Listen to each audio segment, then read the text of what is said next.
Park, where today the FA Cup provides the big match. It's Portsmouth against Bradford City at stake, a place in the last 8. And what a relief it'll be for the footballers to take centre stage. The lawyers have been playing for Portsmouth this week. A shadow still hangs over the future of this famous old club.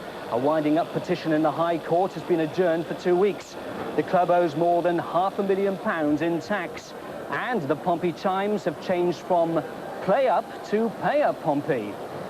Chairman John Deacon is the man who must sort it out. In the meantime, he's been paying the players' wages himself as the club's bank account has been frozen.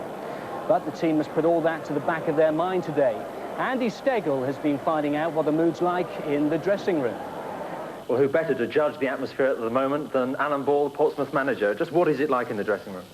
Well, the lads are in good heart. They can't wait to get out. You know, they've been working, for a fortnight for this now, and they're looking forward to it very much. They know there's going to be a great atmosphere, and they're hoping to do well. Disappointments in the league, problems off the field. Just how important is the FA Cup now? Well, we're close to Wembley, and I've maintained that we can win it. Not that we will, but we can. And the lads are going to give it a good shot today. Alan Ball, thank you very much indeed. Also in the programme, we've got highlights from 3 of the day's other big games. The matches at Arsenal, Port Vale and Newcastle. Plenty to get through then. But first, it's Portsmouth against Bradford, and it's been a long time since either club reached the heady heights of the FA Cup quarter-finals. But both do have a winning history. Cliff Parker is still remembered as a hero at Fratton Park. His 2 goals helped the 1939 Pompey team to a 4-1 victory over Wolves at Wembley. The second half opens with sensation. Anderson kicks off, and within 30 seconds, Barlow drives for the Wolves' goal. Scott saves, but Parker rushes in to make it 3 for Pompey.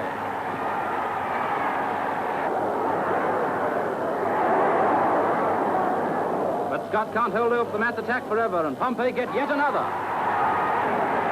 So the end comes with Portsmouth the cup winners by 4 goals to 1. We all know that the Navy is Britain's sure shield, but the sailors won't be on the water tonight. And Bradford City won as far back as 1911 when they took on Newcastle in a replay at Old Trafford. There was only 1 goal in it, suitably recorded for posterity. And Bradford savoured the moment. They were the first winners of the present trophy, which had been made suitably enough in Bradford. Well, can the present-day Bradford team from the top part of Division 2 do it again?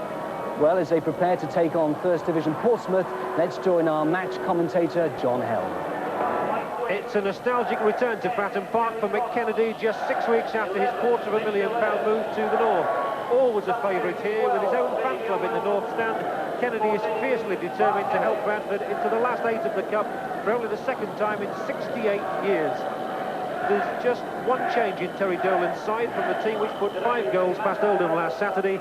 Lee Sinnott, who played at Wembley for Watford in the 1984 Cup final, is fit again after missing 3 matches. Winger Mark Ellis is excluded. And Portsmouth have waited a long time too for a taste of Cup glory. They're bidding to reach the quarter-finals for the first time in 36 years. And this is the side named by Alan Ball. He makes 2 changes from the team which won a point at West Ham last week. Mike Filler is recovered from chickenpox and takes over the left-sided midfield role, while in attack, Mick Quinn resumes after an ankle injury and will be keen to reveal the sharpness which has produced 4 goals in his last 5 games. Referee today, Londoner Tony Ward, who was telling me he wouldn't mind a replay because he's never been to Bradford in his life. Alan Ball as tense as ever, and he knows what a big day this is for the club. It's nice to get on with the football again after all the politics during the week. A rich prize awaits the winner. Good solid header from Blake to start with. And Mitchell will give Tomlinson the early touch of the ball that all goalkeepers need.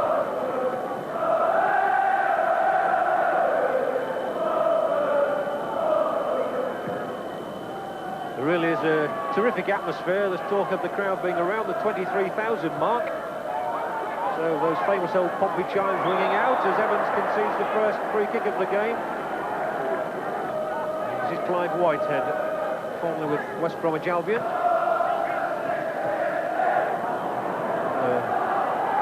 Takes an accurate ball from Dillon, but a testing one. Hilaire back inside for Whitehead, who trips there at a crucial moment, but Hilaire's there to help him out again. Whitehead's cross, a tricky one, and put away by Mitchell. And the first roar of support from the Pompey fans.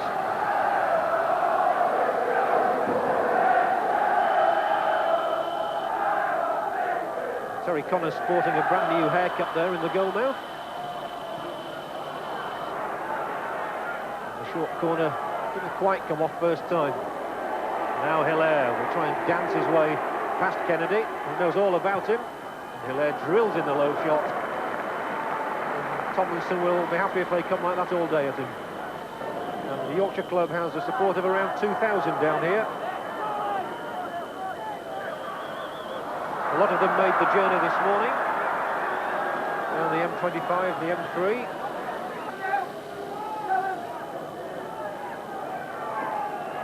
The two benches offering strong vocal support at the moment. Our microphone's picking them up as Kennedy aims that long throw inside the area again, and once more Ormonroyd got the head there. And he's causing Blake some problems already in the air, as you would expect of such a tall man. The Bradford management team stayed in Southsea last night. They reckon that's a lucky omen for them. They usually win here at Fratton Park when they stay in Southsea, they say. Sanford couldn't control it, so Ormonroyd has a chance here for some progress for Bradford. A good footwork carries him past two players. Opens the opportunity for Hendry, maybe. There's the low cross, and it's put behind for the corner. But good skill from Ormonroyd, number 9 in your picture there. Hendry got a hat-trick last weekend against Oldham, so he's very much in form with the old shooting boots.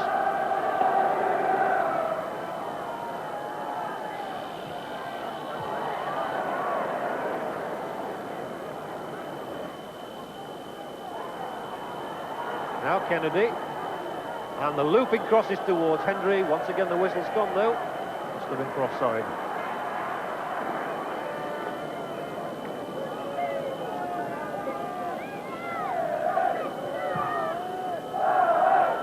The impression is that if anything Bradford have had more of the game, but here's Hilaire, and he is dangerous just outside that Bradford area. Sinnott runs him wide. And it was the pass though back for Whitehead. Intelligent run here from Quinn inside the Bradford penalty area. Whitehead's cross, and Portsmouth will have a corner. So Clive Whitehead much in evidence on attack.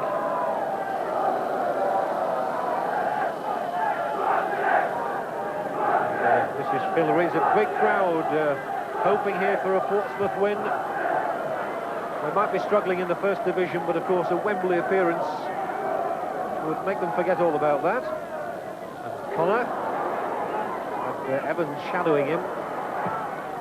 There's the cross in the end, and Portsmouth have taken the lead, and it's the big man Blake.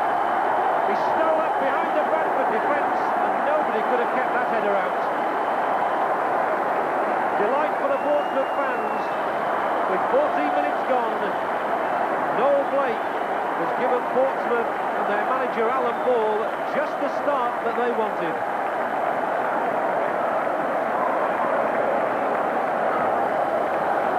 Well, they'd been teasing Bradford down that touchline, and when the cross came in, just see how Blake stole in there, and that's a fierce header. 1-0 Portsmouth.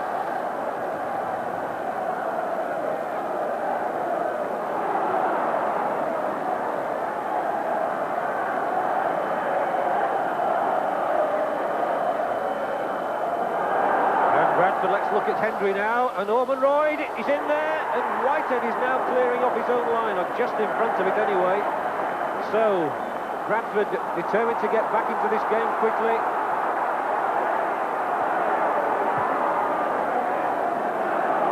Knight must make a solid catch here, as he does. Well, he's got plenty to say for himself. And he will be hoarse at the end of the day if Portsmouth is still singing. Fillory has only got Connor inside the penalty area to aim for at the moment. His control was good. Now Connor.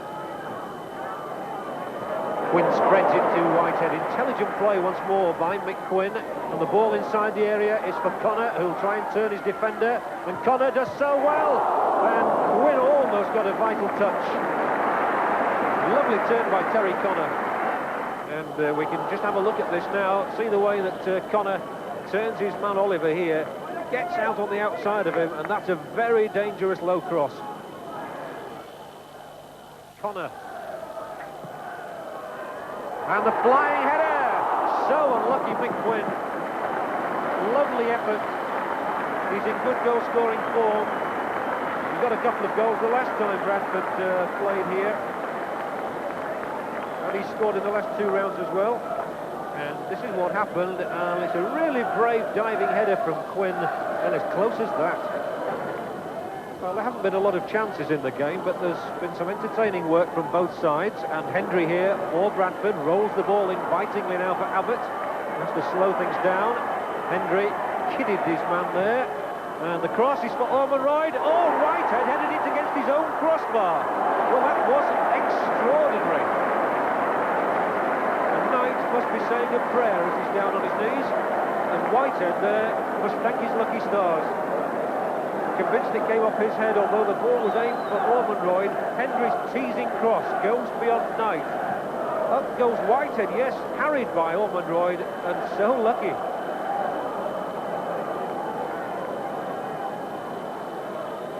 And all's well that ends well.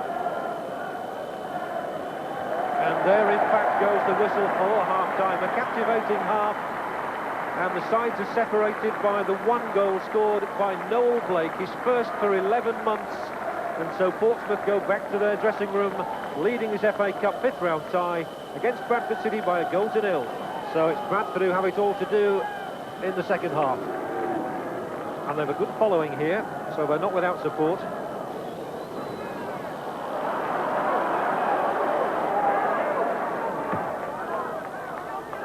Oliver's ball found Hendry.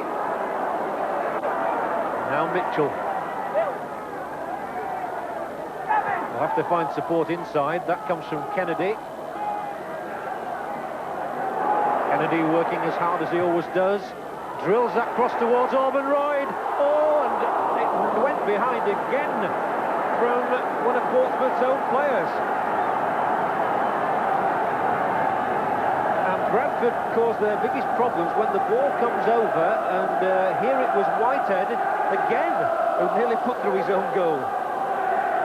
Quite extraordinary. So Goddard. This is a longer corner. Knight gets a fist to it, and it's Terry Connor of all people who clears. Now Hilaire. A chance to set up Fillery.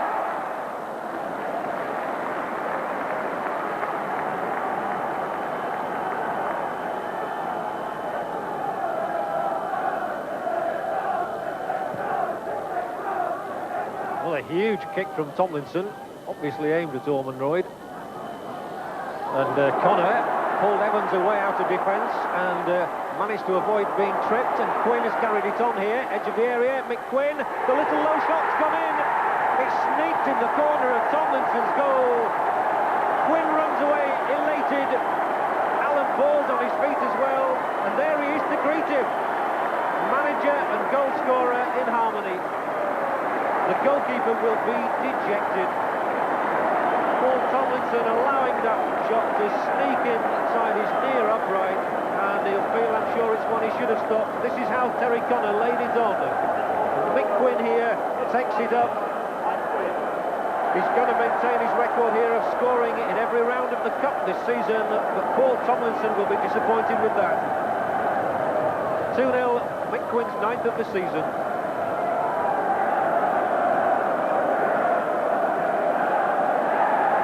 Well, no doubt the Pompey supporters expecting their side now to reach the last 8 for the first time in 36 years. But the Bradford fans are stunned.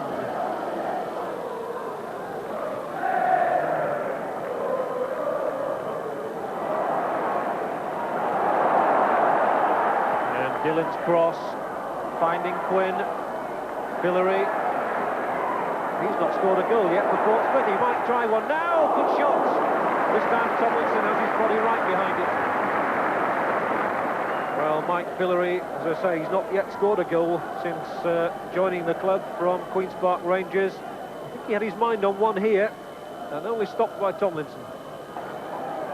And And in fact, the number 3 does signify that Carl Goddard will be the player replaced here by Mark Ellis.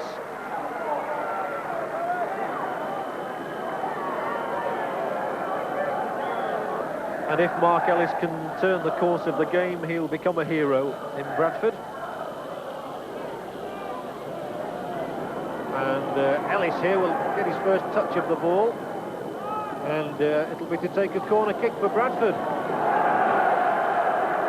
So some encouragement at last with the Bradford contingent behind that goal. As Mark Ellis swings it over. Knight stays on his line. Blake knocks it away, appears for handball. Rather optimistic.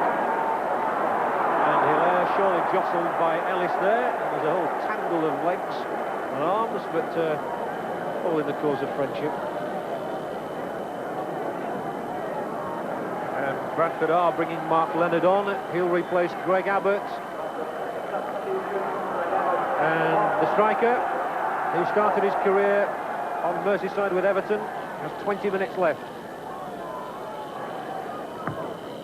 Evans. And Ormeroyd's up there. Oh, there was the missed kick by Sinnott. The shot still coming in from Oliver off the mark. And you get the feeling that things just aren't bouncing right for Bradford anyway inside that penalty area.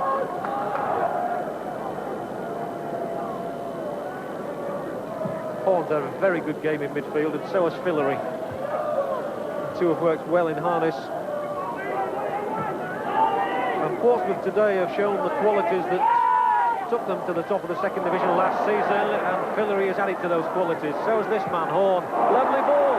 Connor, real chance here for Terry Connor to get his name on the score sheet. Connor, would you believe it?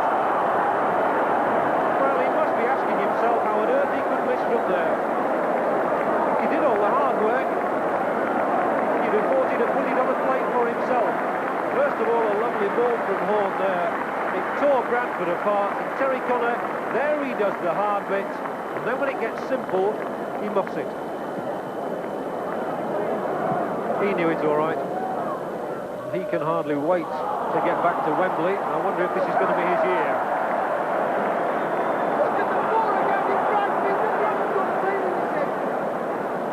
I think we got the sentiments.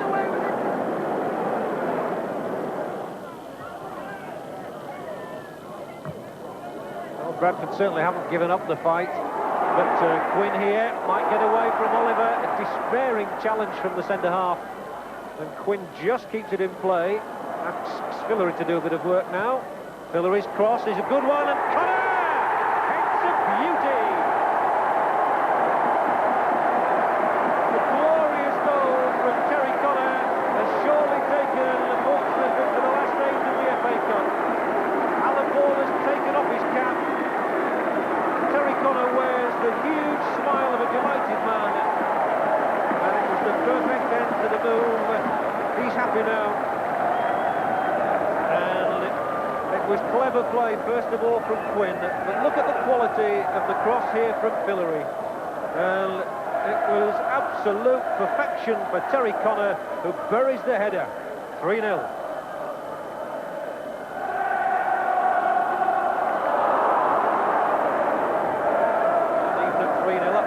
Still felt they should have had the free kick there.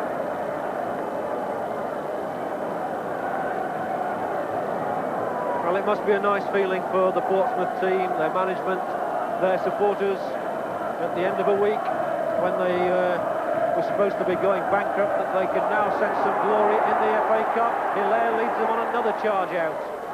Horn, too long this time.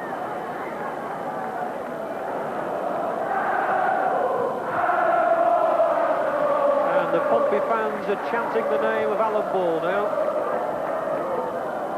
They are sensing some glory maybe. And that's a lovely ball for Leonard. Chance for Bradford here at the very end, and Knight's out of goal, and Leonard, would you believe that? With Knight out of his goal, he got the entire net to shoot at, and he put it high into the sky, and that really sums up Bradford City's day, I think. It's a good long ball from David Evans. Alan Knight charges out of his goal. The ball has bounced peculiarly all day, and here Leonard Well, he gets right underneath it. And Ellis, as the referee puts the whistle to his lips and blows, a joyous day for Alan Ball and for the South Coast. He shakes hands with Bradford's Terry Dolan and Stan Turnham. But all the delight down here at Bratton Park is for Alan Ball and his Pompey team. They've come through an awkward week, but they've won today in style. The early goal came from Noel Blake, and then in the second half, again, Bradford ripped apart with Mike Quinn scoring the second, and a superb header from Terry Connor there as he leaves the pitch. Really rounded off a splendid day for Portsmouth. Bradford fought valiantly, but not well enough. Mick Kennedy gets a pat on the back from Alan Ball. He's disappointed. Ball punches the air in elation. He may just be thinking he's on his way to Wembley again with that final score of Portsmouth 3, Bradford City 0. So Portsmouth fans have something to cheer after a traumatic week in which their club could have been wound up. Hard luck, Bradford.